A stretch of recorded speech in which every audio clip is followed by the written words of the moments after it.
Good morning, everybody. It is Saturday, June 12th, and this is going to be our week 5 update. Kind of tell you what's going on in the garden today.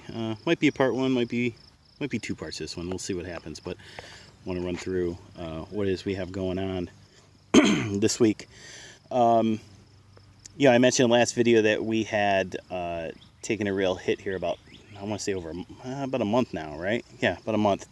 3.5 weeks, there was a frost that hit the garden pretty bad, and we lost all of our zucchini and a lot of our cucumbers. And it hit our peppers, our red peppers, pretty bad. Well, actually, all of our peppers, our serranos, our jalapeno, and our red peppers too. But they didn't quite die. And I was going to give them a couple weeks to come back and see if they, we're able to bounce back from it, but from what I'm seeing, it's not going to happen. So today, I had to go buy, unfortunately, some red peppers to put in the ground here. I couldn't find any serrano, so just going to hope for the best for those. It's not looking too good for them for the rest of the year, though. But got some red peppers. We're going to put those in the ground. Yeah, we can see exactly what happens. Take a look at the comparison between these two plants. We planted these from little 4-pack cells, and they just didn't do anything. That cold hit them, and just, I don't know if it was the cold that stunted their growth, but none of them, they didn't do anything. We have 1 or 2 that are still in decent shape. The serrano's shot. I just don't have anything to replace it. Leaves got all yellow. They start drooping down and start falling off. They start doing that, You can do what you can to try and save them, but it's kind of a lost cause at this point. So we're just going to pull them all out and replace them with these nice, healthy plants that we picked up at our local gardening center, independent gardening center. It's a place that uses GMO-free seeds and also does not use any pesticides on their plants in the growing process. When I was there, I was sifting through some of their best stuff because they had everything half off right now. It's getting towards we're 1 week in past what you would probably want to have everything in the ground for in Michigan here in this zone. But these plants look decent, and we're going to try them out. What I was saying is no pesticides. So I did thoroughly check these plants over. They were just water. It's why they got this little white stuff on it. It's not mold or anything, but I did check these plants out. There were a few that I was going through that had a bunch of little aphids on them, so I didn't get those. Just kind of sorted through and grabbed the best ones of the lot, and that's what we're going to be putting in.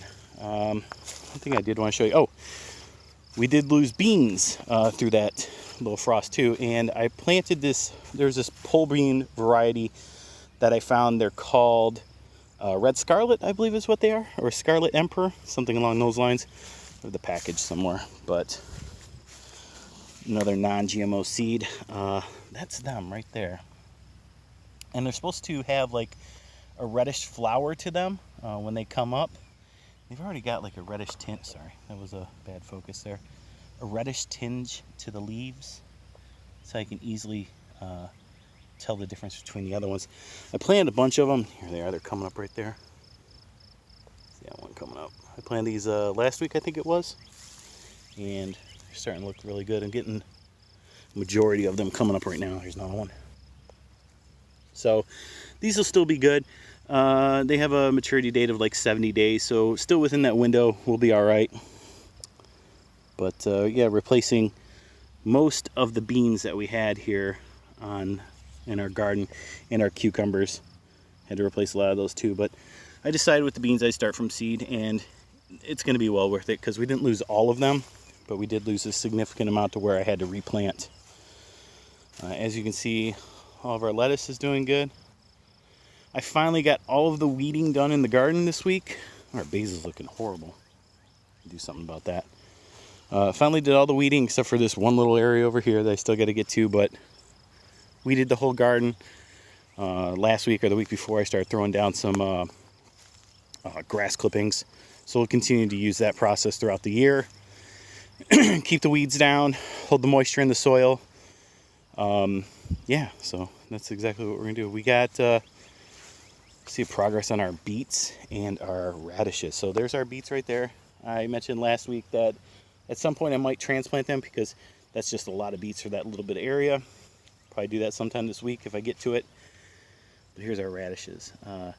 These are like 30 to, I think 30 or 45 day radishes. So at some point next month, I'll start digging through this and see what we're pulling out. But man, is that healthy. Interesting enough, I filled these pots with organic soil and these things just bloom. I mean, look at this. That's just nuts. This, you know, they say soil matters, people. Like, if your soil's not good, don't expect a good outcome. Some beets there. Radishes, I also started from seed. Bartender radishes. We'll probably get ready to pull these out next month. Take a look at one or two of the bunches, see how they're doing. More beets. Our beets are looking good there. Carrots that we talked about last week. And then our parsnips, which are whatever. I've never grown parsnips before, so they're just kind of a trial and error. But yeah, other than that, everything's looking really good. It's gonna be like a maintenance mode right now while we're waiting for everything to grow. Start trimming up those tomatoes. Like, take a look. Oh wait, Roma, bad example. Let's see if we can find a good one that needs to be trimmed up.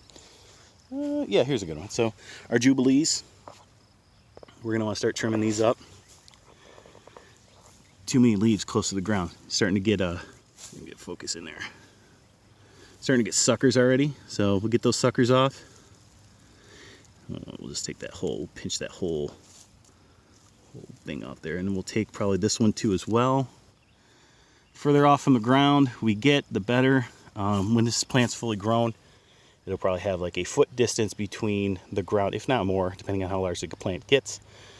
Foot distance between the bottom and any leaves starting on, or from the soil to any leaves starting on, or stems starting on the plant. Keep that thing healthy. So we'll clip that one right there too as well.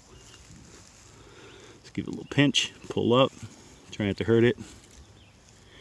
That wasn't the cleanest job, but that'll be okay. Yeah, so we'll do that with all of our plants. It helps from preventing anything. I'll get that one too though. Fix that one up. Splash up from the soil from when you're watering. That helps to take care of that blight. At least, I mean, you're always going to get some, but chances are it minimizes the chances. Another good thing you can do, which we don't do, but I'm really thinking about doing this year, is put wood chips on the bottom of your tomato plants. A couple things it does: obviously holds in the moisture, also keeps from water splashing up into the plant when you are watering, if you're watering from above instead of watering down at the stem, which I always recommend. Put that, if you're using a hose and you got an attachment, put that thing on soak and just stick it right at the stem. Count to about 5, move to the next plant. You know, tomatoes can be really finicky. You have some plants that want a ton of water and those leaves never curl up, but then you have some of the other tomato plants that'll give you that response where like, oh, hold up, stop watering me because I've got way too much and I'm going to start curling up my leaves.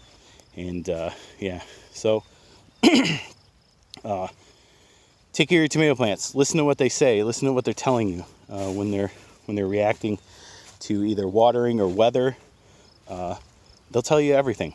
They'll tell you how they're feeling by the way their leaves curl, by the way they look, by their color. But yeah, oh, these are some nice ones, some yellow pears. So we got some yellow pears here, and I got to do some trimming down there too as well. As you notice, see those spots? We'll get all of that off there. Probably trim it up to about right here. So we'll take care of that today, and like I mentioned, just kind of go into maintenance mode here, and hopefully no big bad things happen to the garden. Bees still aren't here. I will do a video when they get here. I don't know what's going on.